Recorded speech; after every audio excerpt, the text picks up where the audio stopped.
The moment they said no, everything went quiet. Not the hospital, not the machines, not the footsteps outside the room, just inside me, because I had been waiting for that answer, hoping for something different, something human, something that sounded like they still cared, but they didn't. "We're not approving it," my father said. His voice was steady, final, like he had already made peace with the decision, like it wasn't mine to make in the first place. I sat there on the hospital bed, staring at him, trying to process how we had gotten to this point. "How can you say that?" I asked. My voice didn't break. That surprised me, because everything else felt like it already had. "It's too risky," my mother added quickly. "The doctors said there's no guarantee." "No surgery ever has a guarantee," I replied. That wasn't the point. We all knew that. This wasn't about risk. It was about control. It's experimental, my brother Daniel said from the corner, arms crossed. "You can make things worse." Worse. I almost smiled. Because worse than this? Worse than waiting? Worse than knowing there was a chance? And being told I wasn't allowed to take it? "I'm not asking for your permission," I said. That was the truth. Or at least, it should have been. Because legally, things weren't that simple. My father leaned forward slightly, lowering his voice. "You actually are," he said. "We're still listed as your medical authority." That hit. Harder than anything else, because I had forgotten, or maybe had ignored it. The paperwork, the signatures, the time when I trusted them to make decisions for me. Back when I believed they would choose what was best? "Then change it," I said quickly. "Sign it over." "Let me decide." Silence. Immediate. Because that option had always been there. They just didn't want it. "No," my father said. One word, flat, unmoved. "You're not thinking clearly," he added. My hands tightened slightly on the edge of the bed. "I'm thinking more clearly than I ever have." My mother shook her head.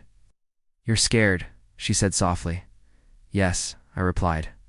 No hesitation. No one makes good decisions when they're scared. That almost made me laugh, because fear wasn't the problem. Losing time was. "I'm running out of options," I said. "This is the only one left." My brother stepped forward slightly. "And maybe that means it's not meant to happen." That sentence landed heavier than anything else, because it wasn't concern. It was acceptance. Of losing me, of doing nothing, of letting things end without trying. I looked at all of them, one by one, waiting, hoping for someone to change their mind. No one did, and just like that, the decision was made. Not by doctors, not by me, by them. "I understand," I said quietly. My father nodded once. "Good," he replied. Like this was resolved. It's like this was over. But it wasn't, because a few minutes later, the door opened, and everything changed. The door didn't open loudly, but everyone turned toward it. Because in a hospital room like that, every interruption matters. A nurse stepped in first, holding a clipboard. Her expression careful, professional. "Measured?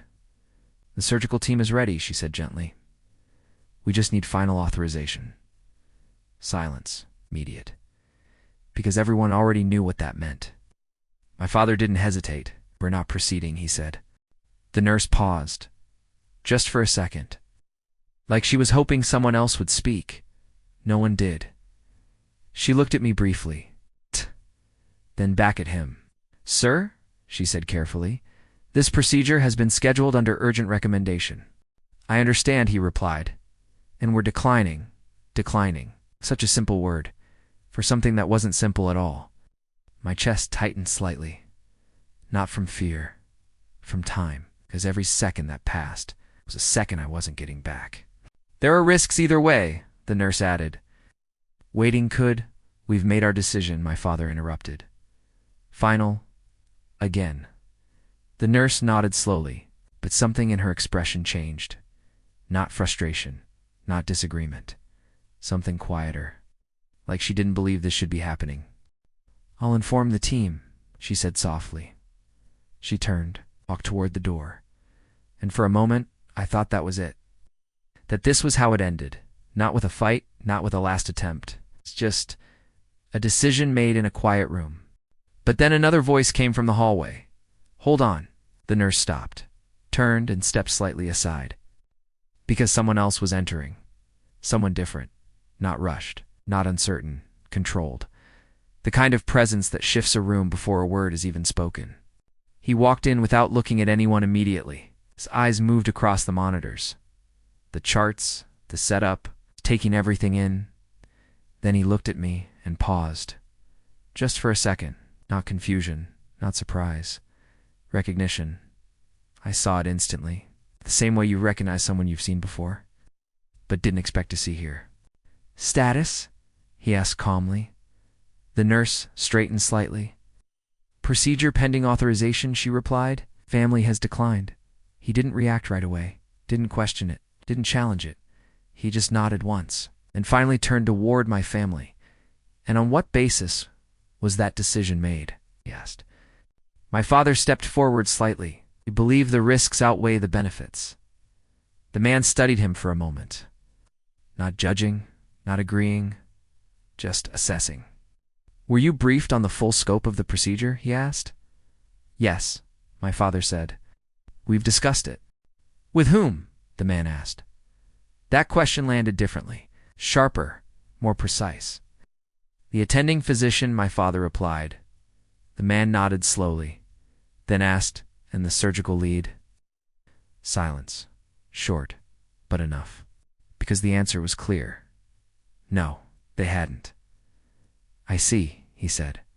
Then he looked back at me. Again. Longer this time. Like he was confirming something. Or remembering. My brother shifted slightly. "Who are you?" he asked. The man didn't answer him, not directly. Instead, he stepped closer to the bed. Closer to me, close enough now that there was no distance left. And in that moment, the room felt different, not tense, not uncertain, focused, like something was about to be decided. "Is this what you want?" he asked me. "Not them, me?" My voice came out steady. Yes, no hesitation, no doubt, just truth. He held my gaze for a second longer, then nodded. Once, and that's when everything started to shift. The moment he nodded, the room changed. Not loudly, not dramatically, but enough for everyone to feel it. My father stepped forward immediately. "Excuse me," he said, his tone tightening. "We've already made our decision." The man didn't look at him, not yet. Instead, he reached for the chart at the foot of my bed and flipped through it with quiet precision. Pages turned. Monitors beeped steadily. Seconds stretched. "You're not listening," my father added.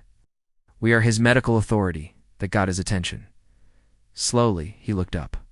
Directly at him, and for the first time, there was something different in his expression. Not anger, not disagreement. Authority. Clear, unquestionable. "According to this file," he said calmly, "that authority is conditional." My father frowned. "What does that mean?" "It means," the man continued, "your control applies only while the patient is deemed incapable of informed consent." Silence, because that sentence changed everything. "He's not in a state to decide," my mother said quickly. "He's under pressure." The man didn't even glance at her. Instead, he looked at me again. "Are you aware of the risks?" he asked. "Yes." "Do you understand the potential outcomes?" "Yes." "Are you making this decision voluntarily?" "Yes." 3 answers. Clear, immediate, final. The man nodded slightly, then turned back to my father. "Then your authority no longer applies." The words landed like a switch being flipped. Sharp, instant, irreversible. "That's not how this works," my brother said quickly. "Can't just override." "I'm not overriding anything," the man interrupted, calm, controlled. "I'm following protocol." Protocol. That word mattered, because it wasn't opinion.